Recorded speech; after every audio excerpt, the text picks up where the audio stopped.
Bonjour tout le monde. Là, nous allons intervenir un peu rapidement, mais surtout pour plutôt évoquer des sujets, plutôt que les développer de manière aussi longue et complète que précédemment.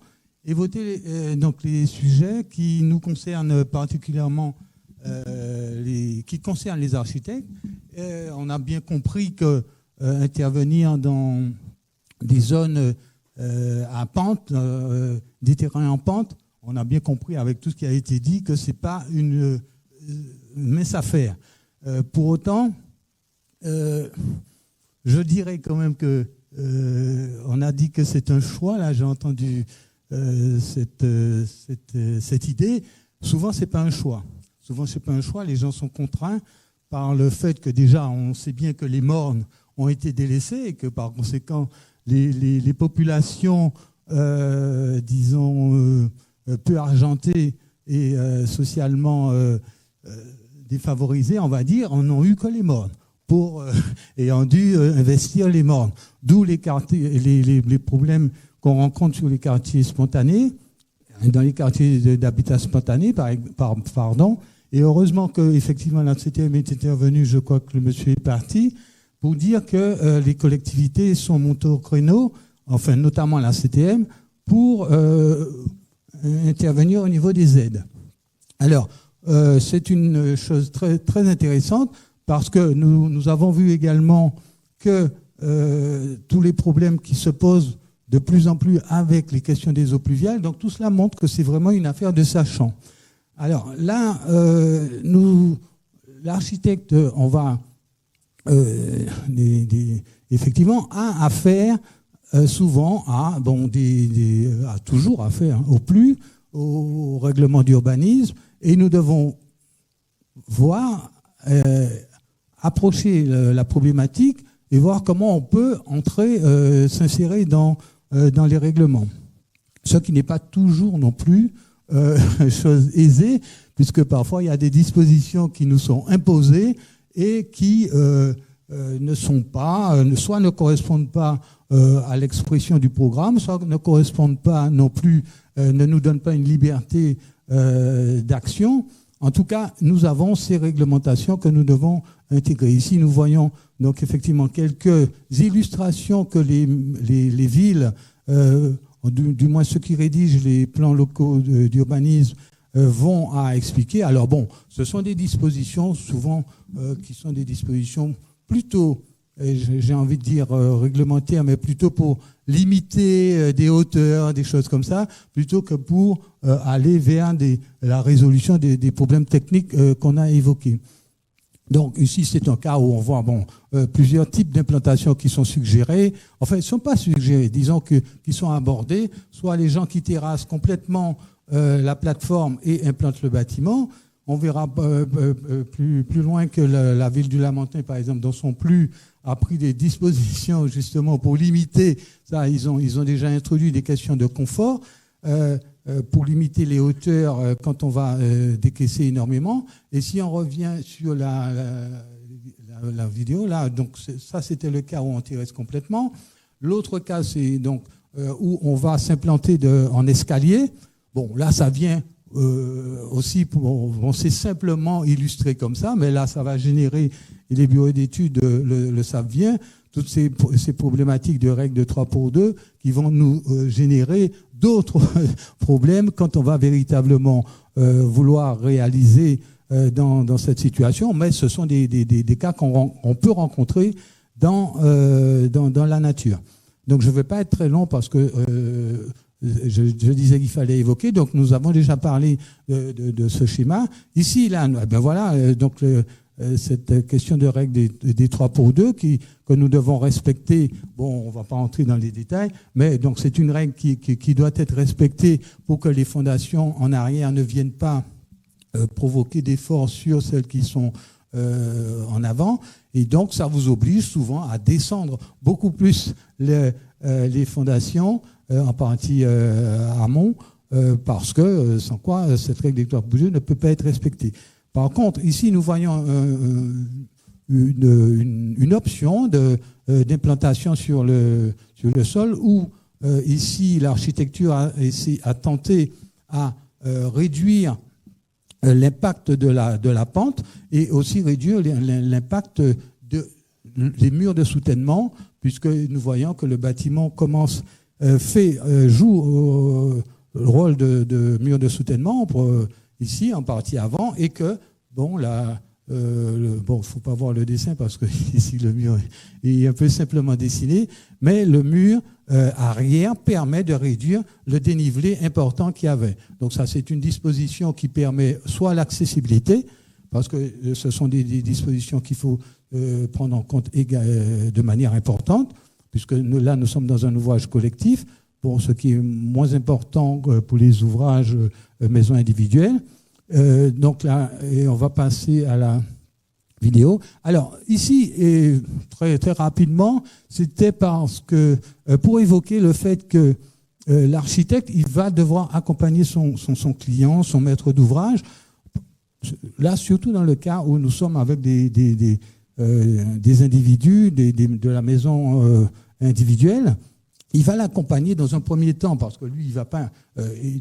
tous les intervenants précédents ont largement débattu, évoqué la question. Là, c'est un exemple où nous accompagnons le client pour aller voir d'autres professionnels en amont pour définir la constructibilité éventuelle du terrain. Là, c'était dans un cas où nous étions, où vous êtes dans une zone de PPR aléa fort.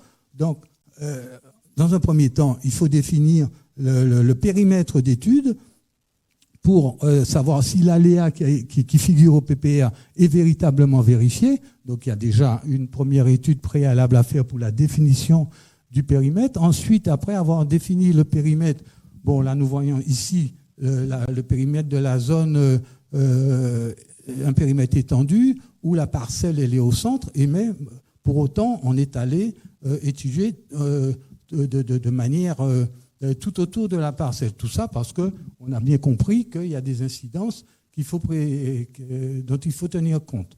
Et donc, en amont, l'architecte va accompagner son client vers d'autres professionnels.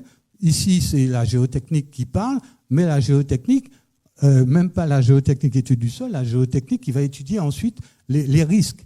Parce qu'après avoir délimité ce périmètre, il faudra vérifier si l'aléa est confirmé.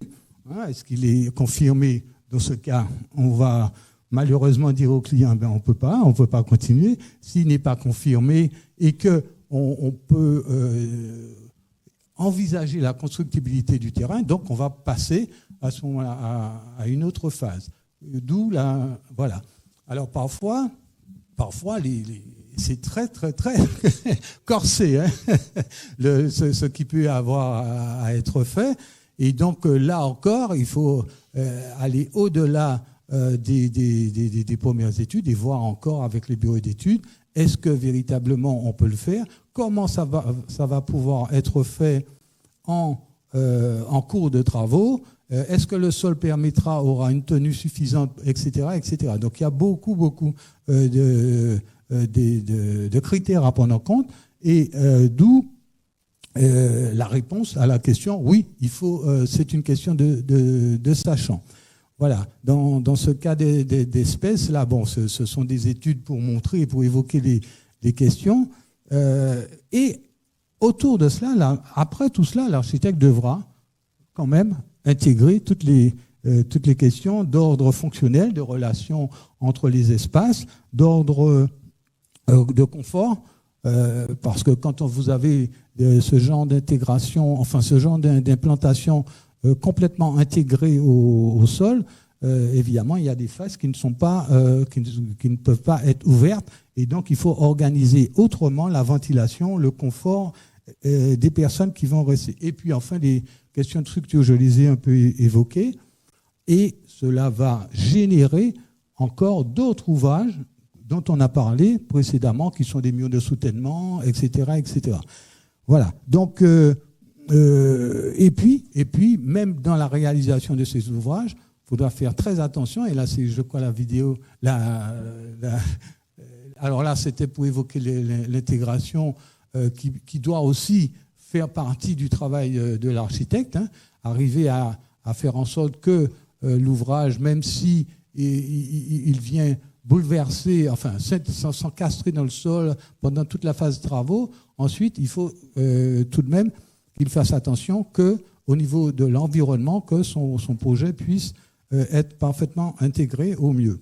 Là, c'est un cas qui est montré d'accès existant où le client, voilà, il avait déjà fait son accès. Voici le genre de choses auxquelles on est confronté et ça existe plus qu'on ne le pense en Martinique, puisque tous les mords sont occupés. Et comme je le disais précédemment, ce sont des quartiers immenses qui sont occupés par des populations défavorisées hier, qui aujourd'hui sont attachés à leur quartier, etc.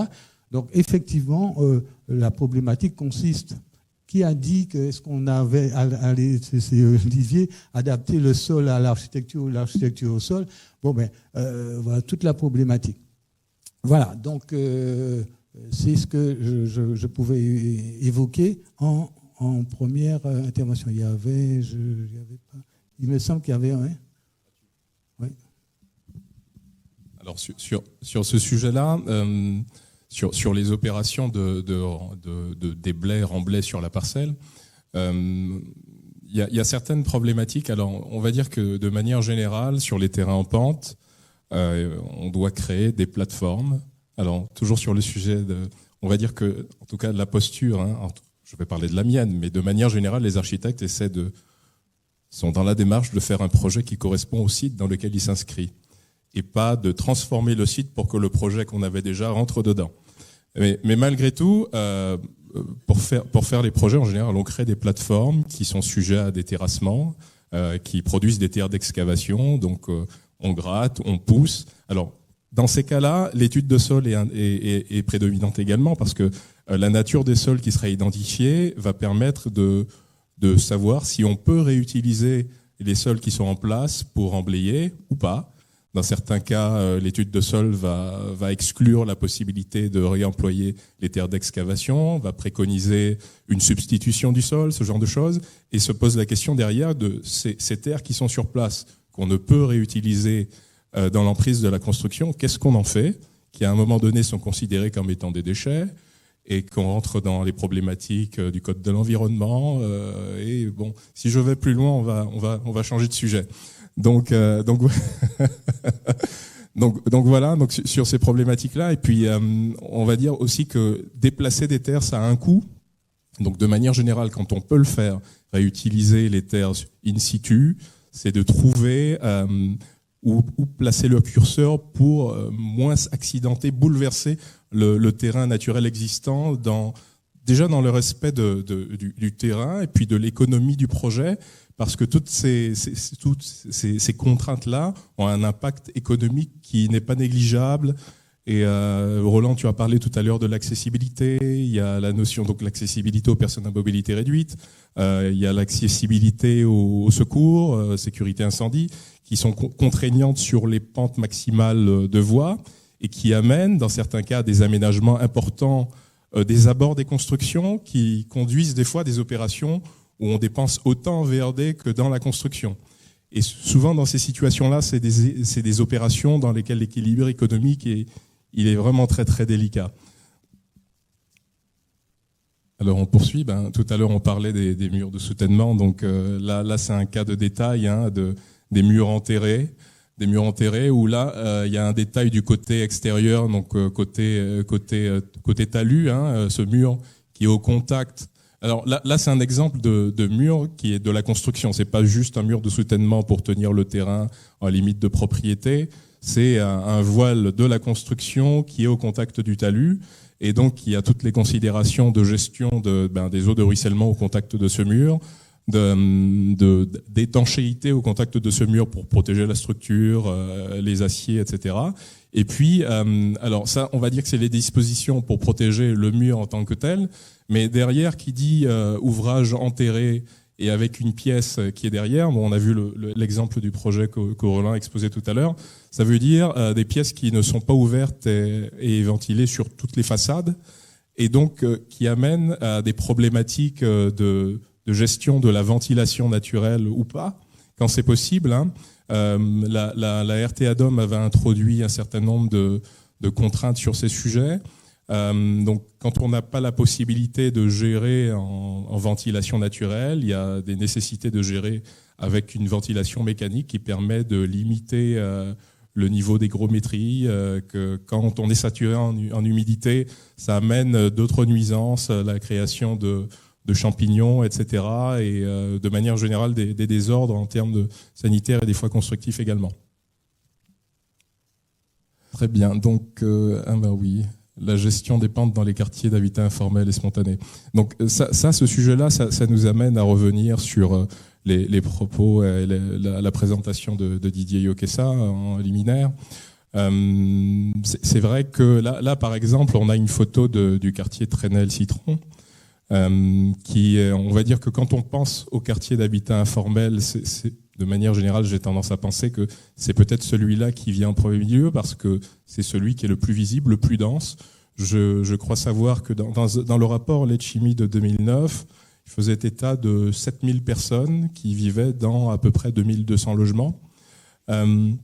Donc sur ces sujets-là, alors on a évoqué tous les professionnels autour de l'art de construire et de construire dans de bonnes conditions avec les normes sécuritaires, etc. Vous avez vu qu'il y a un certain nombre d'intervenants et il y a une réalité qu'il faut replacer dans le contexte d'une certaine réalité, c'est que ces populations, dont comme tu l'as exposé Roland, qui pour la plupart se sont retrouvées là, qui ont aménagé des terres délaissées, c'est celles qui étaient disponibles et qui ont, coûte que coûte, à travers les générations, construit des quartiers, des lieux de vie avec les moyens qui étaient à leur disposition. Tous ces aménagements qui sont devenus des villes en bonne et due forme sont faits avec les moyens du bord. Et donc, ces constructions qui existent aujourd'hui, avec des populations importantes dans une situation d'une certaine densité, sont exposées à une situation de vulnérabilité vis-à-vis de l'accès aux secours, par exemple, dans les gabarits des voies.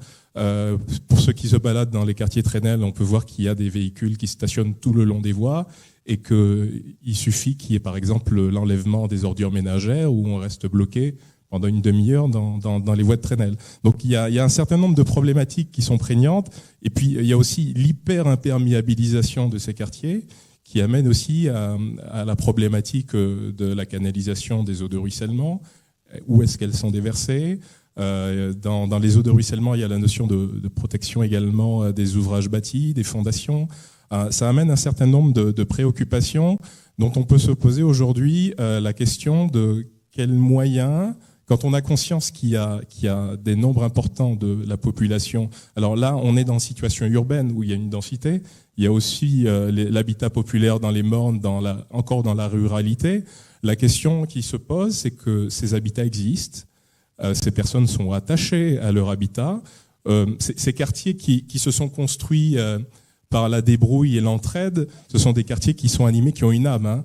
Et à mon sens, je crois que c'est important également qu'on commence cette matinée dite technique par cette approche humaine et sociale de cette problématique, parce que malgré tout, moi, je tiens toujours à ce que nous ne perdions pas de vue que nous, professionnels de la construction, que notre technicité n'a de sens parce qu'elle est au service de l'humain. Et je pense qu'il est important qu'on ne perde jamais ça de vue. Et dans la démarche aussi de ces matinées dites techniques, où l'idée c'est que les professionnels aient un discours qui s'adresse au grand public pour que nos savoirs, notre perception et de ce que nous pouvons apporter à la société pour déployer plus de résilience soit accessible et compris. Et donc, moi, j'ai été très sensible à toutes les problématiques de l'autoconstruction parce que c'est une réalité. Les coups de main, c'est une réalité qu'il ne faut pas s'imaginer que demain matin, ça va disparaître à la Martinique. Donc, il nous appartient de réfléchir au cadre comment on accompagne. Sur l'autoconstruction, il y a Paul Quistin qui pourrait en parler. Il y a les guides CPMI qui permettent à minima de construire avec des cadres où on n'a pas de bureau d'études structure, etc., qui permettent de se raccrocher à un certain nombre de typologies pour permettre de faire et d'encadrer à minima l'autoconstruction ou le faire soi-même avec peu de moyens. Il s'agit de réfléchir de manière générale à comment on arrive à accompagner cette réalité de territoires qui se sont construits par l'initiative humaine avec peu de moyens, et se dire, avoir conscience que malgré tout, ces territoires qui sont devenus denses sont soumis plus que d'autres à une certaine vulnérabilité. Des constructions qui se sont construites par étapes sur pilotis, sans étude quelconque, de la possibilité de rajouter un étage, mais on le fait parce que la famille s'est agrandie, ou que, etc., qu'il y a un membre de la famille qui prend son indépendance, qui a besoin de son foyer, et donc on rajoute un étage sur l'étage précédent. Et c'est une réalité, et on ne peut pas, je pense qu'on ne peut pas faire comme si on ne savait pas que ça se faisait.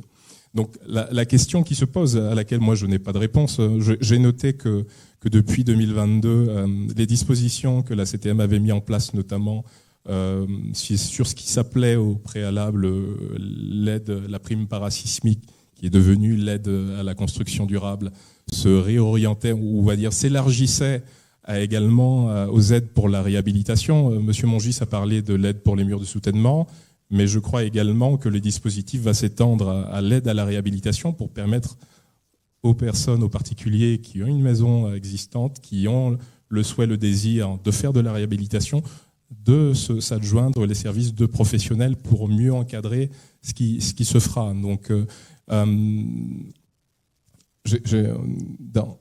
la loi sur l'architecture dit que l'architecture est d'utilité publique, hein, et donc notre frustration en tant qu'architecte, c'est des fois de se dire que on n'a pas envie d'être dans le schéma que l'architecture s'est réservée à une catégorie de la population. L'architecture, dans son sens noble, c'est pour tout le monde. Et nous devons trouver des dispositifs, des dispositions, un cadre dans lequel nous pouvons mettre à la disposition de tout un chacun un cadre de vie qui soit agréable et sécure. Donc voilà ce que je pouvais dire en substance. Il y a d'autres slides. Alors ça c'est une photo assez intéressante, hein, dont on en discutait avec Jean-Yves tout à l'heure. Vous voyez, enfin vous reconnaissez, hein, ces traces piétonnes en forme d'escalier donc on retrouve dans tous ces habitats, ces quartiers spontanés dans des sites pentus. Et là, alors on se posait la question de cette petite bande de béton qu'il y a en plein milieu de l'escalier. Moi je me suis demandé, est-ce que c'était une protection d'une descente qui récupérait des eaux pluviales? Et concrètement, Jean-Yves m'a expliqué que c'est une adaptation pour pratiquer avec la brouette. Donc là, c'est une adaptation des marches d'escalier pour passer la brouette, parce que les riverains battent le béton un petit peu plus bas dans la rue, et ensuite ils remontent la brouette de béton sur le site du chantier. Donc ça c'est intéressant, parce que malgré tout, ça montre que au-delà de la technicité du cadre réglementaire, il y a un territoire où il s'exprime une forme d'ingéniosité, hein. Je pense que ça fait partie de notre culture, il ne faut pas qu'on l'occulte, et il est important que nous trouvions un cadre pour malgré tout essayer que ce qui se produit sur ces territoires soit une production qui soit plus sécuritaire pour les personnes. Alors sécuritaire, c'est pas terrible, hein, c'est pas ce que je veux dire, parce que il y a des dérives sécuritaires, mais on va dire que mettre ces populations dans une situation de diminuer la vulnérabilité des sites sur lesquels ils vivent aujourd'hui. J'ai une question, juste. Dans un monde idéal, on a beaucoup parlé de l'habitat informel, des zones d'habitat spontané. Quels sont les corps de métier qui interviennent? Géotechniciens, j'ai compris, pour vraiment comprendre quelle était la nature du sol. Qui sont bien sûr, architectes, bureaux d'études. Qui c'est qui doit intervenir pour que ça soit, que tous les risques qui sont liées à cette construction en pente, qui c'est qui doit intervenir? Dans un monde idéal, hein, Alors, si Voilà. on prend typiquement, on va Merci. prendre un cas, on veut réhabiliter, conforter une maison à Trenel qui existe. Donc la première étape, ce sera déjà de faire une étude spécifique de reconnaissance du sol où s'appuient les fondations, un diagnostic Lydia en fait. Elle va développer bien Voilà. tout à l'heure. Elle va Il y a, développer. en fait, il y a la phase diagnostique. Hein, Voilà. il y a d'ailleurs qu'on avait évoqué lors de la précédente matinée technique. Il y a une phase de diagnostic sur la structure et sur la nature du sol pour pouvoir derrière émettre des possibilités de solutions. Avec, quand je dis bien des possibilités, parce qu'il s'agit d'en avoir plusieurs, parce que chaque solution a son coût, sa faisabilité technique, mais également le coût. Donc il y a la phase diagnostique qui peut être faite par un architecte ou par un bureau d'études, la nécessité de s'appuyer sur une étude de sol, de reconnaissance du sol et des fondations, et à partir de là faire la projetation des possibilités d'amélioration et de confortement. Des fois c'est juste du confortement, des fois c'est de l'extension, c'est de l'amélioration, etc. Mais à minima, donc on aura l'étude géotechnique, l'architecte, le et l'ingénieur structure sur ces sujets-là. Okay. Et accessoirement, alors c'est pas obligatoire, mais on peut avoir un bureau de contrôle.